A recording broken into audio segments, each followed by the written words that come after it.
Hey guys, it's Carrie here. Before we start painting today, I want to show you some images of the friendship plant that we're going to paint today, just to show you the variations among plants, long stems, big fat leaves, some other little leaves, different colors of green that you'll see, just different shades of green, and just to show you that we have freedom here. You don't have to make this look like any certain image you've ever seen or any plant you've seen. Just have fun with it. And I am going to start out with sketching today.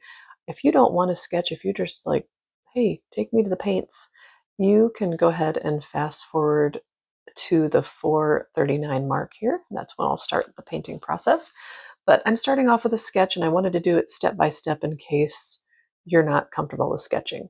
So I'm just starting off with two diagonal lines and then one straight line at the bottom to connect them. Pretty simple so far, right? I think you're going to find this whole thing simple. I think it's so nice to have step-by-step instructions because sometimes when somebody starts with an already sketched image, you're like, I can't draw that, but just go with me step by step, and you sure can. And I've decided instead of finishing that pot up, I'm going to just start drawing in the leaves of my plant because I know I want at least one of the leaves to go below the pot. All right, that little oval, that's just seeing the leaf from, the side view kind of. That's why I did that. This is the leaf that's going to kind of droop over the front of the pot.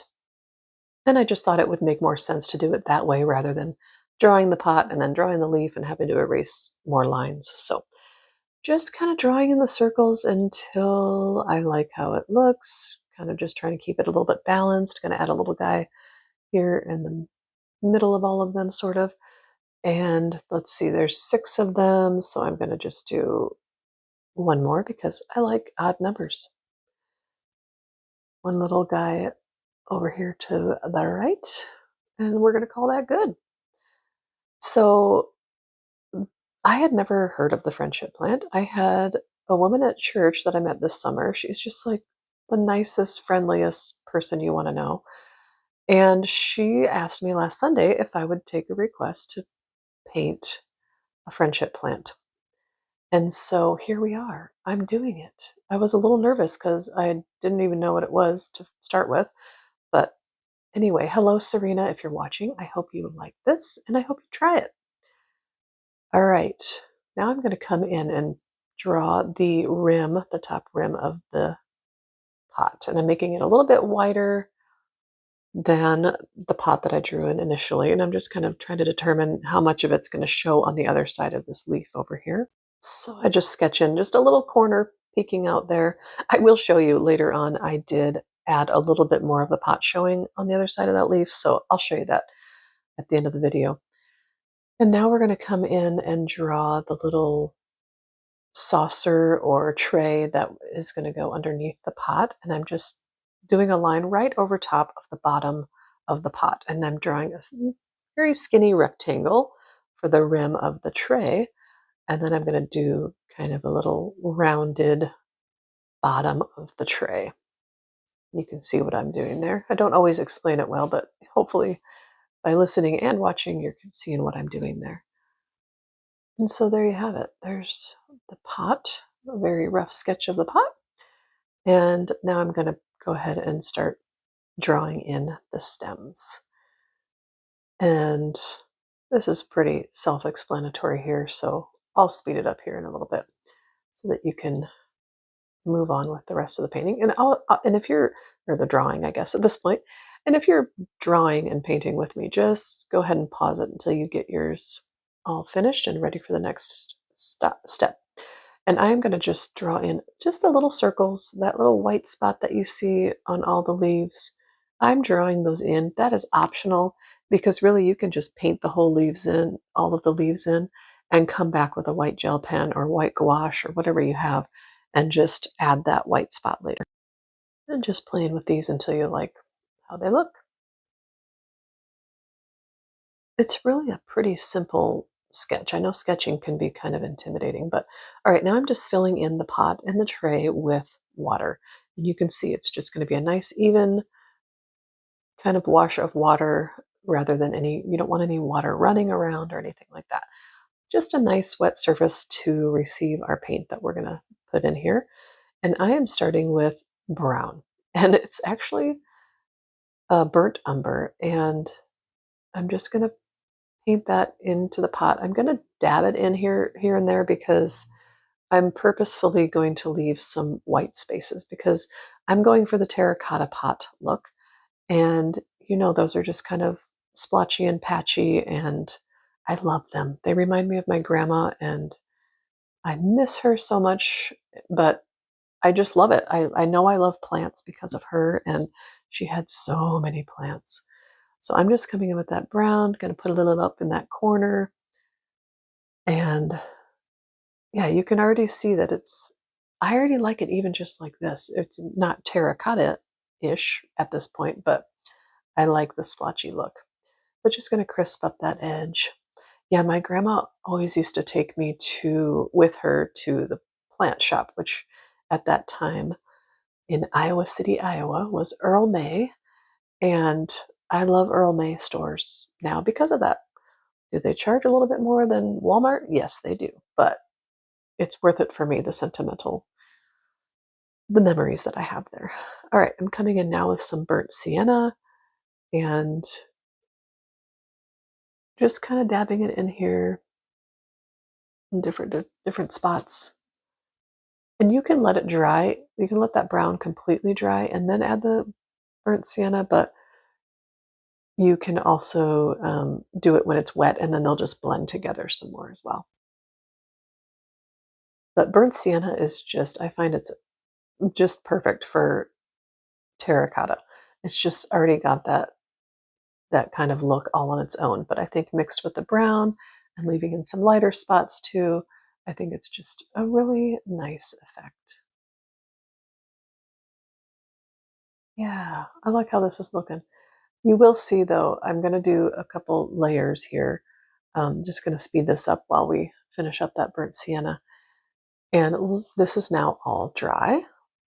And you can kind of see it's already got that terracotta stone kind of variations of colors effect. I really like it. You can leave it like that, but I'm going to play with some shading on this.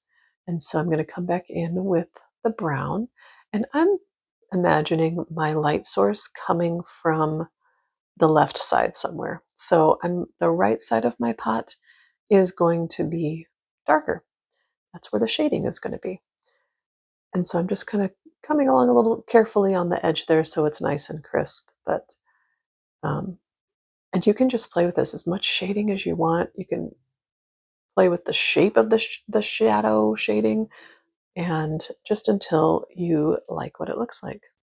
And you could make this much easier for yourself. Like if you want a red pot or a blue pot, you can just do the whole thing in blue, for instance, and maybe let it dry and add some more blue on top of it until you like the shadow. I'm still trying to keep the just variation of colors in there to make it look kind of like a nice splotchy aged terracotta pot. So just laying in my brown there. I'm going to speed it up because this is kind of a maybe tedious. It's not tedious. It was very relaxing to me, but it could be tedious to watch me do that in real time. All right, and I have allowed this to dry again, and I'm going to come in underneath because that bottom part of the saucer is going to be very dark because it's just in the shadows. But adding some more brown here in that shaded part, and you might look at it after that second coat and be like, it's good to go. And I would agree, but I just wanted to play some more. So you can see I'm really darkening up now. And this one, I'm not letting it dry. I'm coming in with some burnt sienna right on top of that brown and just letting it blend together nicely. And it did get a little dark on the rim for me, so I will come in and show you how to lift some of that color out if you're like, oh, I wish I would have left that a little bit lighter. It's very simple, I think you'll find. And just dabbing in my burnt sienna, loving the colors that are coming through, loving the terracotta look, and just speeding that little end portion up. Okay, so now I'm coming in with just a damp brush with no color on it, and I'm just kind of And everything's still wet, by the way, and I'm just lifting out some of that color because I want it to have a little bit of a highlight where the light might be hitting it up there. Doesn't that look nice? You know, I love watercolors. They're so fun. And now this is dry. I'm going to come in and paint in the leaves. And I've got kind of an olive green shade that I chose. Again, you can just mix different greens together or blue, even add some blues to some of them, whatever you want. I mixed together some green and brown to get my olive color.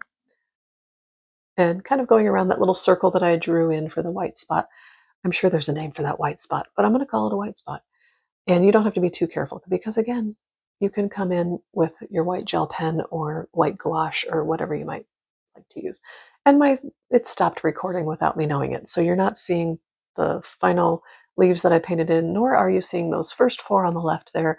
I let everything dry and then I added some shading on those, just the same color of my olive green. You'll see me do it here on these final three.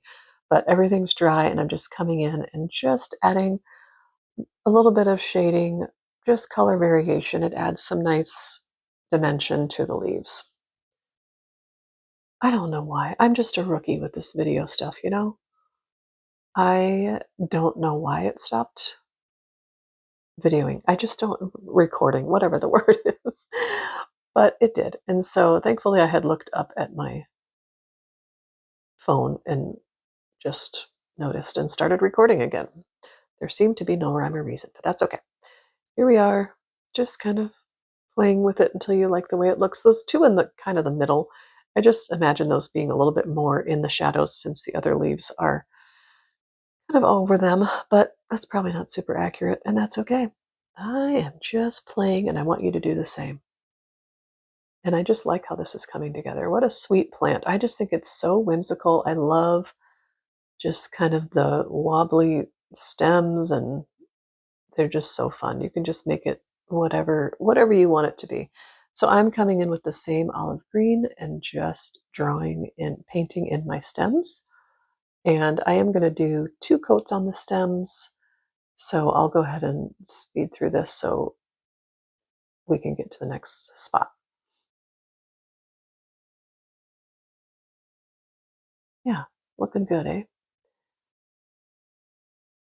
This would be so cute. Oh my gosh, as in a frame, it would be so cute.